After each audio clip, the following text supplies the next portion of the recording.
17 বছরে দেশকে একটি সন্ত্রাসী রাষ্ট্রে পরিণত করা হয়েছিল বলে মন্তব্য করেছেন স্বরাষ্ট্রমন্ত্রী সালাউদ্দিন আহমেদ। সকালে চট্টগ্রামের জঙ্গল সলিমপুর পরিদর্শনে এসে একথা বলেন মন্ত্রী।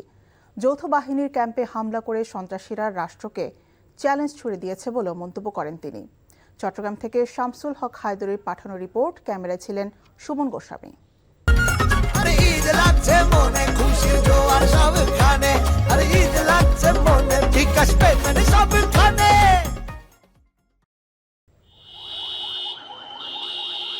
সোমবার সকালে চট্টগ্রামের সীতাকুণ্ডে জঙ্গল সলিমপুরে যান স্বরাষ্ট্রমন্ত্রী সালাউদ্দিন আহমেদ। এ সময় তিনি সাংবাদিকদের বলেন, সলিমপুরে সন্ত্রাসীরা যৌথ বাহিনীর ক্যাম্পে হামলা করে রাষ্ট্রকে চ্যালেঞ্জ ছুড়ে দিয়েছে।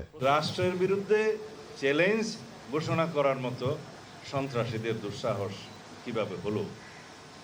তারা এই রাস্তা কেটে ভেকু নিয়ে এসে, বুলডোজার নিয়ে এসে র্যাবের আন্ডার কনস্ট্রাকশন ক্যাম্প ভেঙে দেওয়ার সাহসটা থেকে পায়। তাদের সাথে কারা জড়িত, এই জায়গার জমি দখলের সাথে কারা জড়িত, এগুলো আমরা এখন ফাইন্ড আউট করেছি।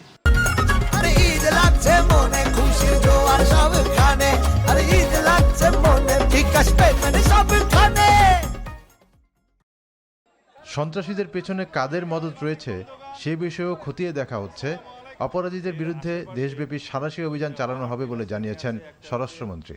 বিগত 17 বছরের দুর্বৃত্তায়নের রাজনীতি অথবা রাজনীতির দুর্বৃত্তায়ন যাই বলি, তার মধ্য দিয়ে রাষ্ট্রের মধ্যে দুর্বৃত্তের রাষ্ট্র গঠিত হয়েছিল। সেটার একটা নমুনা হচ্ছে এই জঙ্গল সলিমপুর। সাঁড়াশি এবং যৌথ অভিযানের মাধ্যমে, পরিকল্পিত অভিযানের মাধ্যমে সারা দেশব্যাপী মাদক, সন্ত্রাস, জুয়া এবং চাঁদাবাজি, এই চারটাকে আমরা অ্যাড্রেস করব অত্যন্ত গুরুত্ব সহকারে। এগুলোকে আমরা নির্মূল করার চেষ্টা করব। তার জন্য আমরা আইনি সংস্কার করছি। জঙ্গল সলিমপুরে স্বরাষ্ট্রমন্ত্রীর আগমনে নেওয়া হয় কঠোর নিরাপত্তা ব্যবস্থা। স্থানীয় প্রশাসনের ঊর্ধ্বতন কর্মকর্তারা এ সময় মন্ত্রীর সাথে ছিলেন। NTV news desk.